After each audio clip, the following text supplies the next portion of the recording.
मैं ये समझ रहा था कि जो वन रैंक तो सभी समझते हैं कि भाई फौजी रैंक है, उसके हिसाब से चलते हैं। लेकिन जो मिलिट्री सर्विस है ये कॉमन एक शब्दावली है। यानी कि ये मिलिट्री सर्विस पे उसके लिए है कि जो मिलिट्री के अंदर काम करता है। सरकार ने इसे बनाया है कि 3 अलग अलग वेरिएशन है, जिसके अंदर कि मुझे सुनने में आया कि वो एमएनएस की जो एमएसपी है उसकी अलग है, जेसीओएस की एमएसपी अलग है, ऑफिसर्स की अलग है। MNS is a great service, बहुत बढ़िया सर्विस है और बहुत चैलेंजिंग सर्विस है। और इसको ट्रेन होके लोग जब इसकी ट्रेनिंग देखिए, इसकी service by term itself they are for wounded people, they are to treat. मतलब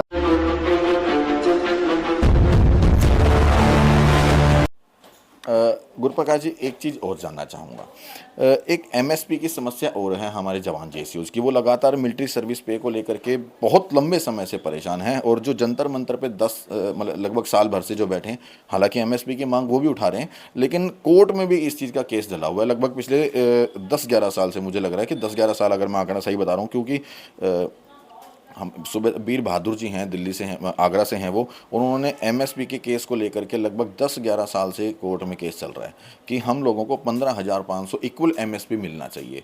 तो इस पे आपकी अपनी क्या राय है, कैसे देख रहे हो इस पूरे मामले को? देखिए, अगर ये केस ऑलरेडी कोर्ट के अंदर है तो इसके ऊपर कमेंट करना मेरे लिए वाजिब नहीं है। लेकिन हाँ, अगर एक इंडिविजुअल पॉइंट ऑफ व्यू से मैं आपकी अपनी राय जानना चाह रहा हूँ कि आप कैसे देख रहे हो। क्या वाकई जवान जैसे जो बोल रहे हैं कि 15,500 ठीक है, सही है, क्या है? मैं सिर्फ इस शब्दावली को देखता हूँ, मिलिट्री सर्विस पे एमएसपी। क्योंकि हमारा जब मैं रिटायर हुआ था ये सिस्टम नहीं था, लेकिन बाद में ये डेवलपमेंट हुई है जिसमें कि एमएसपी मिलनी शुरू हुई है। लेकिन मैं ये समझ रहा था कि जो वन रैंक तो सभी समझते हैं कि भाई फौजी रैंक है, उसके हिसाब से चलते हैं। लेकिन जो मिलिट्री सर्विस है ये कॉमन एक शब्दावली है। यानी कि ये मिलिट्री सर्विस पे उसके लिए है कि जो मिलिट्री के अंदर काम करता है। और इसको कंपेयर जब हम सिविलियन से करते हैं तो ये अलग चीज़ दिखाई देती है सिविलियंस के पे के साथ। अब जब सभी एक ही मिलिट्री सर्विस में हैं, चाहे वो सिपाही से लेकर जनरल तक है, तो मुझे ऐसा लगता है कि सबका जो मिलिट्री सर्विस पे है वो एक ही होना चाहिए। ये मेरा पर्सनल है एक कि एक ही पर्सनल एमएसपी होना चाहिए। क्योंकि इसमें हम फ़र्क डालते हैं तो हम फिर मिलिट्री के अंदर ही फ़र्क डालने शुरू कर दिया, तो एक डिवीज़न दिखाई देता है। तो ये डिवीज़न नहीं होना चाहिए। आगे court is the best person to decide, because court ने अभी केस चला ही गया है, तो उनके पास क्या उनके पास इश्यूज़ आएंगे, किस प्रकार से वो डिसाइड करते हैं, it is up to them.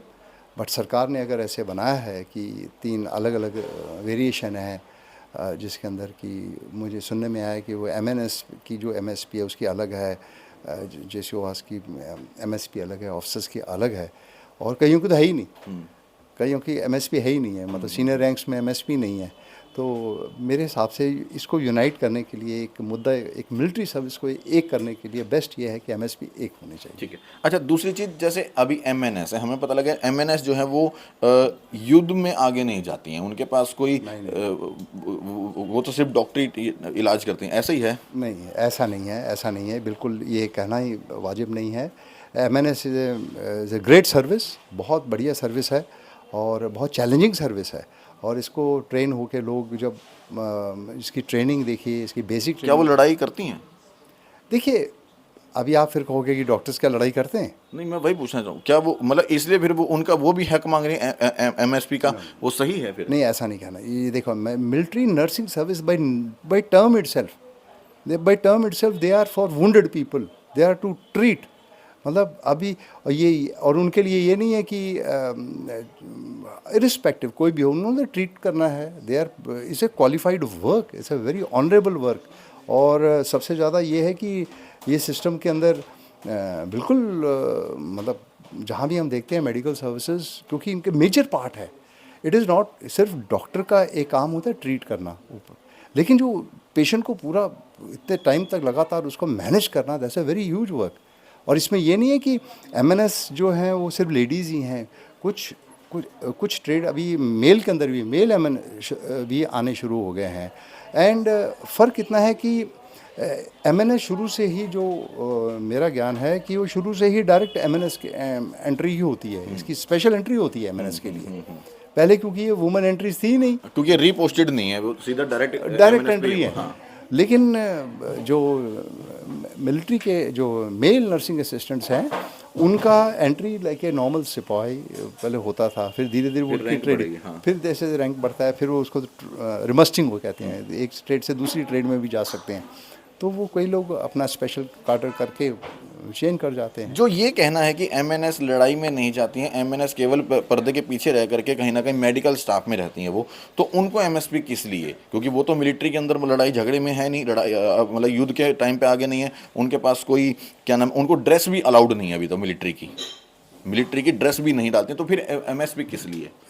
फिर दिनेश जी मैं तो ये कहूँगा कि शायद आपको थोड़ा सा और डिटेल में ये समझना पड़ेगा कि जो मिलिट्री सर्विसेज हैं, इट इज़ नॉट ओनली कि एक जो आगे लड़ रहा है वो एक आदमी लड़ने के लिए पीछे 10 बंदे और चाहिए, एक को गोली चलाने के लिए पीछे 10 बंदे और चाहिए, तब एक गोली आगे चलती है। So it is not like that कि सिर्फ मेरे हाथ में बंदूक है तो मैं अकेला लड़ूंगा, ऐसा नहीं होता है। पूरी मुझे चेन ऑफ सिस्टम है ये, जब लड़ाई होती है सिस्टम के साथ होती है, ऑर्गेनाइजेशन के साथ होती है। So MNS is part of the system. ये जो पीछे भी कई लोग हैं, ऐसे कई लोग हैं जो नहीं सामने दुश्मन के साथ 1-to-1 होते, मैं इन्वेंट्री वालों से 1-to-1 भी हो जाऊंगा, लेकिन अगर मैं 1-to-1 तब हो सकता हूँ मुझे ऑर्डिनेंस चाहिए, मुझे एमुनिशन चाहिए, मुझे खाना चाहिए, मुझे पीछे से मेडिकल सपोर्ट चाहिए, आर्टिलरी चाहिए, मतलब एयर सपोर्ट चाहिए। So many things are there, it's a system, it's an huge system. So I request you कि ये ऐसे कहना, एक बार अपने अगर आप एंटर कर गए हैं, यूनिफॉर्म डाल ली है, तो वो यूनिफॉर्म तो डालते ही नहीं है वो। किसने बोला यूनिफॉर्म नहीं डालते?